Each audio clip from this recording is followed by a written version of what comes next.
first story is titled, Am I the a-hole for refusing to give my former son a second chance? I, 48 male, find out my ex, 49 female, had cheated on me and that the 2 children she had given birth to, 23 female and 21 male, only one, the girl, was mine. I filed for divorce and my ex tried for reconciliation, but I couldn't live with so much doubt. Once we got to court, it was like a switch had flipped, and she tried to keep me from the children. It didn't work though. I had really good lawyers. In spite of everything, I was willing to still be a father to Noah, fake name, but my ex can be very manipulative. She told Noah about his real dad, and even introduced them. Since then, I became the strict fake dad, while he was the cool real dad. When Noah was 13, he told me that he no longer wanted to see me, and that he'd tell a judge the same thing if I forced visitation. I asked him why, and if I ever made him feel bad. Noah just said that he wanted to spend more time with his real dad, and didn't like my house rules. I was heartbroken, but I let him go, and still made attempts to keep the relationship. I called, texted, sent presents, and even invited him to events. Noah wouldn't respond nor pass small messages to his sister. When Noah was 18, he illegally changed his surname to his father's and told me there wasn't enough room for me to attend his graduation.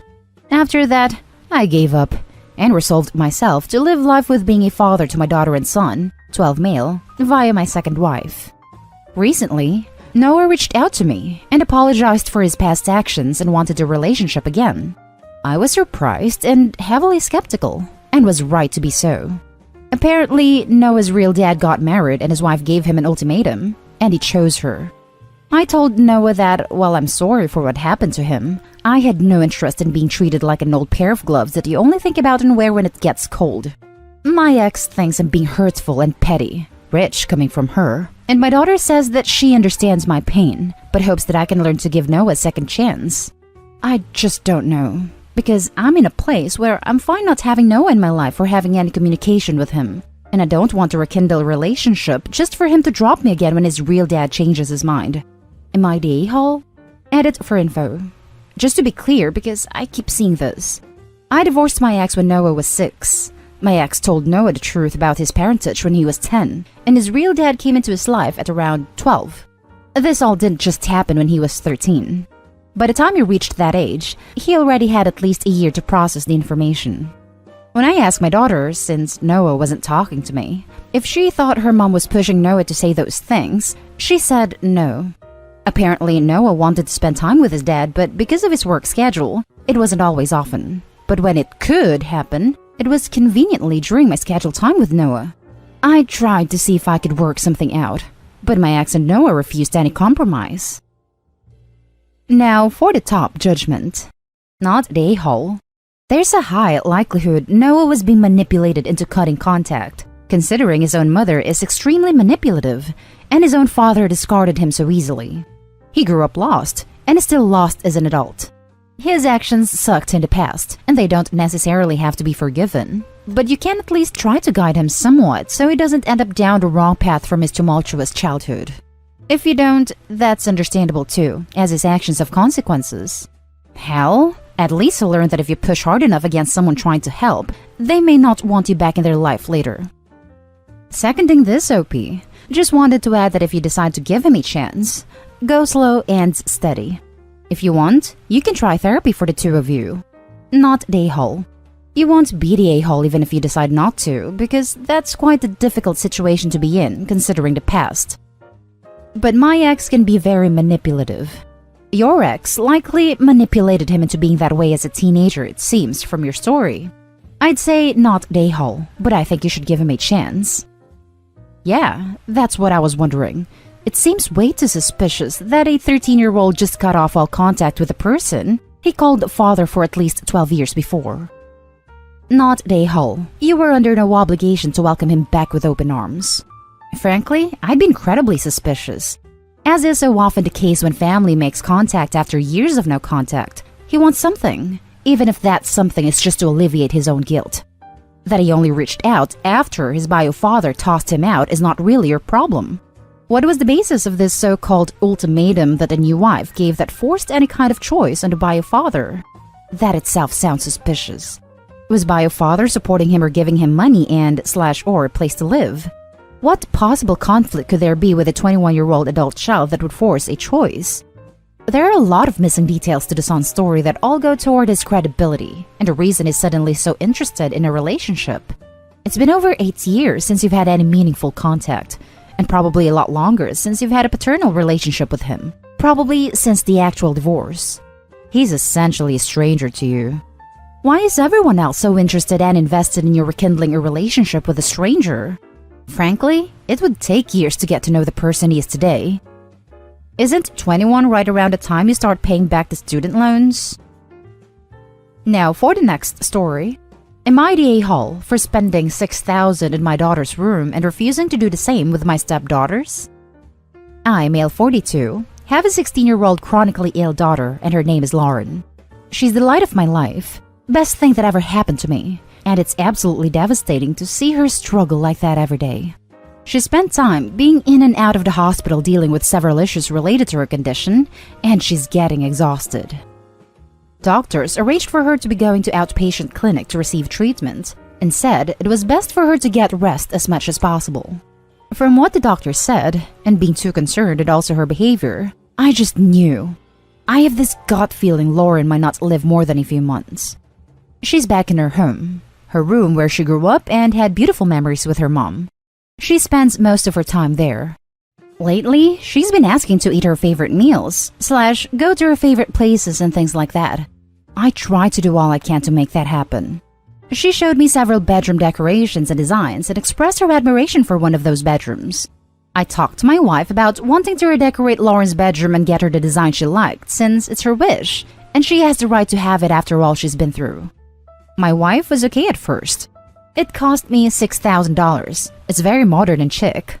Lauren was happy, and she lightened up. My stepdaughter Eve, 12, saw it and threw a tantrum, asking why Lauren got her room decorated and not hers. I thought we were already aware of Lauren's situation. Suddenly, my wife said maybe I should get Eve's room redecorated as well, since it was obvious she wanted the same thing. Well, first off, all the money was pulled out the emergency fund I put aside for Lauren. And also, I can't afford to pay another $6,000 to get Eve's room decorated right now. I have responsibilities and Lauren's situation is different. When my wife argued that I was avoiding responsibility for messing up, I told her to her face that Lauren may not be around in a few months, and this was her wish, and she should understand and respect her wish instead of encouraging Eve and telling me to pull another $6,000 from the emergency fund for Eve's room. My wife says she understands, but that was the right thing to do if I don't want a cost difference in treatment between the girls and resentment. I lashed out. I just snapped. I told her she was being reasonable and should just either stop bringing it up or use her money to redecorate Eve's room since it couldn't wait. It got too much. I didn't want Lauren to notice the drama and feel guilty and be robbed from her joy and excitement of her new room. I worked hard to make sure all her wishes are respected.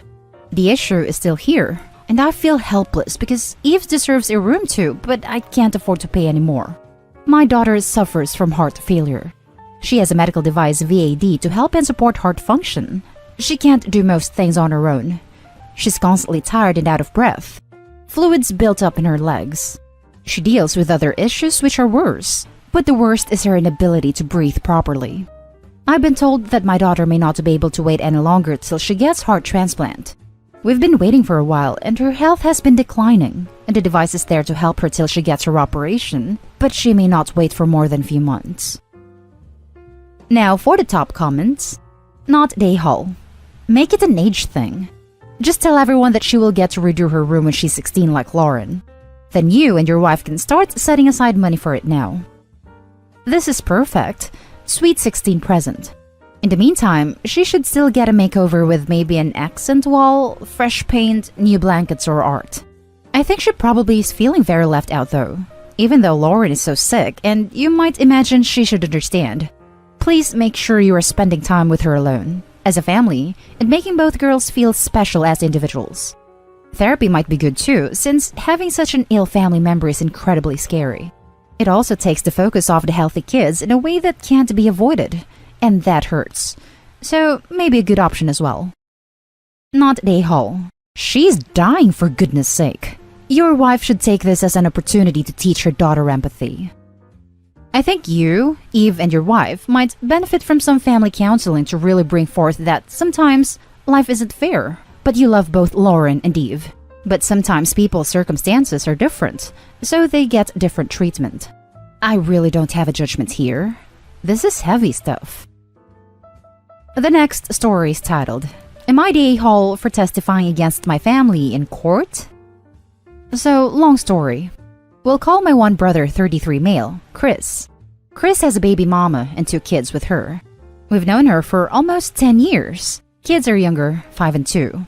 They were engaged, but it turned out she wouldn't marry him until she started treating his issues. So, flashback about the time they started dating. Chris was already an alcoholic and living with us while I was in high school. He'd just gotten out of the military, so he was figuring stuff out. While here, he tried to take over as a disciplinary figure for me, 25 female currently, since my father had moved across the country for work. This didn't go well. He ended up getting kicked out and eventually came back and lived with us for a few months because my parents always continued to give chances. Fast forward, I'm finally out of that place and in college, and he knocks up his baby mama for the first time. He isn't treating her well at all, to sugarcoat things. I'm still at school knowing this is going on, and I reach out to baby mama every now and then, letting her know that she has a support system and that she'll always have someone there for her if she needs anything. Fast forward again, and it's Thanksgiving a couple years ago. I've finally grown into my own person, and I don't put up with people being treated poorly, whether it be myself or others. I notice that he's still displaying toxic and horrible behavior towards her, and I make a comment trying to deflect from her and bring the attention on me. Their toddler was present. Later, things escalate dramatically. My parents tell him to leave or they'll call the cops. Sugar-coated. This is where the conflict really starts. After a couple weeks, my family pretty much brushes everything off, and I'm the one making waves and making everything uncomfortable. The only person on my side is my oldest brother, 36 male, who lives out of state. It gets to the point where I limit contact with all of them for a couple years. Which brings us to now. My parents at least see that Chris for who he really is. They rarely ever speak out against it though, and they rarely see him now. The rest of the family still treats him like he's a god who was in the Marines for 4 years. The courts temporarily grant custody to baby mama due to COVID. Suddenly, he is suing baby mama for full custody and wanting her to pay child support. He brags about how much he makes, and it's what makes him a man in his mind. The family that worships him is testifying about how great he is. And then, there's me. I actually reached out to baby mama and tell her that I'll tell everything to the courts in her defense, and she agrees. So, I'm testifying against my brother, and my parents sort of understand, but the rest of the family has completely rejected me, as in literally refusing to invite me to a close family wedding. Am I the a-hole? Extra info. The stuff I described that he's done is literally the tip of the iceberg, and unfortunately I currently can't give more in-depth details. Not the a-hole. He's abusive and your family's enabling his behavior. I hope he doesn't get custody. Good luck. You're doing what's best for the child and the mom. You've said you had already started distancing yourself from your family. I didn't think they would want to associate with you after that. Good luck. Not the a-hole. And I'm going to be blunt here, OP. Your parents are a-holes in this situation too. They are choosing 1. Your brother's pride over the well-being of their grandchildren. 2. To let you be offered up to the sharks of the family. By not speaking out against him, they're increasing the chances that he can inflict immense pain on those kids. By not speaking out against him, they're communicating to the rest of the family that you are out of line. They need to be adults and treat your brother like an adult as well. They need to stop giving him a mask of respectability within the family and outside it. They're enabling his behavior even if they no longer see him. That does not help. They're letting him control his own narrative, and there's so much destruction that can lie in its wake. They raised him into the man he is today. They need to take responsibility for that. His actions are not their crimes, but them refusing to be honest about his failings shields him. I think the way you worded this is perfect, and everyone even remotely close to this kind of situation should hear this. Brilliant. Not the a-hole. Think about it. I'm assuming if you don't testify, you're ruining an innocent child's life who'll have to live with a proven abuser. He's even admitted to all of it in a previous trial, so the fact that he thinks it won't come up again is mind-blowing. Now for the last story. Am I the a-hole for telling my dad's wife she cannot make me her children's legal guardian? My dad got married 2 years ago.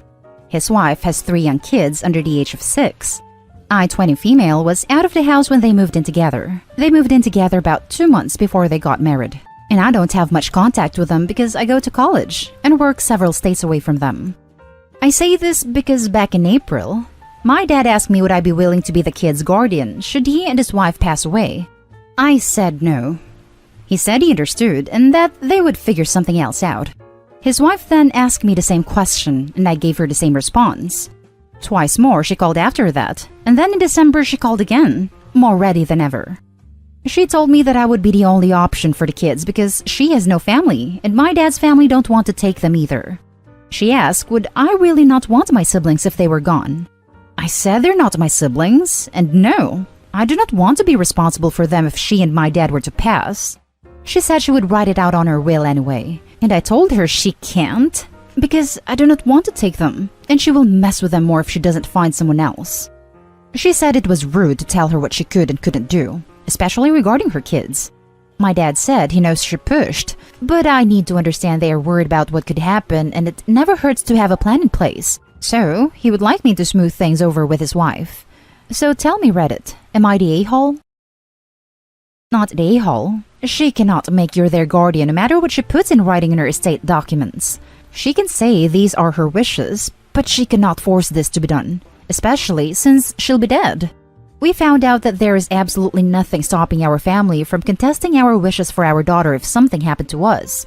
We want our close friends to take her, not our parents or siblings, but they can't challenge that, and it is always up to family court to affirm that our chosen guardian is suitable for the responsibility. That is true, but if you very explicitly explain in your will exactly why you don't want certain relatives to get guardianship, and you have good reasons, the judge is unlikely to overrule your wishes. Not the a-hole. You are not obligated to become anyone else's legal guardian, not even close kin. That they are not respecting your decision, which you do not have to justify or explain, is telling. They also cannot force you into that position by just writing it into the will. They need to be told to get a realistic option prepared that is not you. Do not smooth things over with her by capitulating to any of these nonsense. Not the a-hole. It's creepy that they are planning to so intently for their demise. I do get that she wants to know her kids would be taken care of, but if someone says no to it, then you need to figure something else out instead of leaving it so there will be nothing planned. And that's the end of this video, folks. As always, leave a comment and hit like and subscribe. And if you want more of this content, turn your notification on to get updated on the latest videos. And I'll catch you in the next one. Stay safe.